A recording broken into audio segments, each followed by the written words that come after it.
She never knew her boyfriend had an identical twin. He passed her on to his brother. Chapter 2. That afternoon, I scheduled the surgery and booked a flight to Europe for 7 days later, the same day as the engagement, so that I won't be around. All bills for my flight on Kellen, of course. They wanted to ruin my happiness at the engagement party. I'd rather leave first and turn their little event into a joke. After all these years as a kept woman, I had at least saved up a decent amount. Lately, the money had been coming in strangely often. I wondered why Kellen kept forgetting that he had already sent it and kept sending more. It turned out one transfer came from him, then another top-up from his brother. I looked at the numbers in my mobile banking app. They felt cold, but they gave me a real sense of security.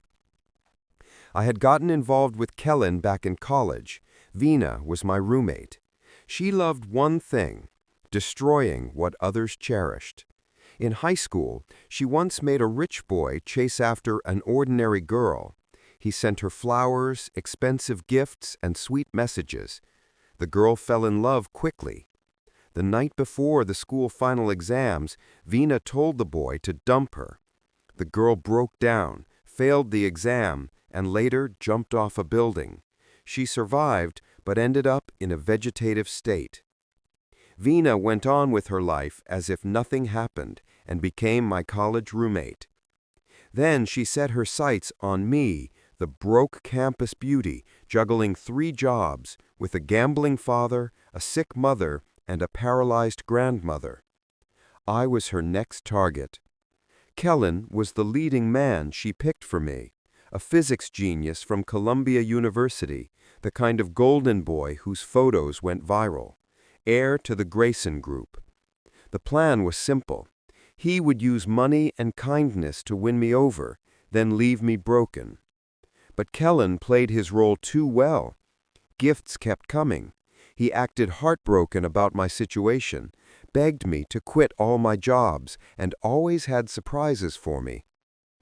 Still, I was like a squirrel preparing for winter. Everything he gave, I saved. The jewelry he bought me, I sold it for a high price online. I had been poor for too long. Money made me feel safe. And I wasn't stupid. Every time he held my hand, I noticed that flicker of mockery in his eyes.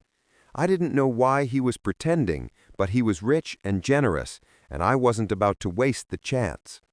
We dated like a normal couple, holding hands, hugging, kissing. That winter, I even knitted him a scarf, though clumsily. The day my grandmother was dying, I asked him for an expensive birthday gift for the first time. He froze, then his eyes gleamed with excitement, like a hunter watching his prey step into a trap. Everything was going according to plan. The next day, Kellen dumped me. Vina waited for me to fall apart, crying, begging, humiliating myself, but I didn't. I quietly deleted Kellen's number and took on 2 new part-time jobs. My life went on as usual. I even gained a little weight, ate junk food and drank milk. No breakdown, no drama. When the game stopped being fun, Vina lost interest, but she started to bully me in the dorm. Tacks in my shoes, wetting my blanket in winter. Then my father's gambling debts caught up with us. He owed a massive sum to the Grayson family and handed me to them as payment. That's how I became a kept woman. Lately, I had been thinking about settling down. Kellen had always been distant and never crossed the line. But since the start of the year, he changed. He started kissing me. One night he came home drunk. I brought him tea to help him sober up, but he suddenly pulled me close by the waist and kissed me, hungry, possessive. I was clumsy and nearly forgot to breathe. He chuckled softly. "So you are sweet," he said. "Next time, remember to breathe." That night was my first. After that, he became obsessed, always looking for new ways to excite himself. He never used protection. He liked doing it in places where the butler or housekeeper might walk in, the living room, the study. All I could do was bite my lip to keep quiet. The more I tried to stay silent, the more excited he became. He seemed to like the way I squeezed my face. He had a strange habit. Right at the peak, he would always ask, "Who am I?" "Kellen, you're Kellen. You're Kellen Grayson." "Not right," he whispered.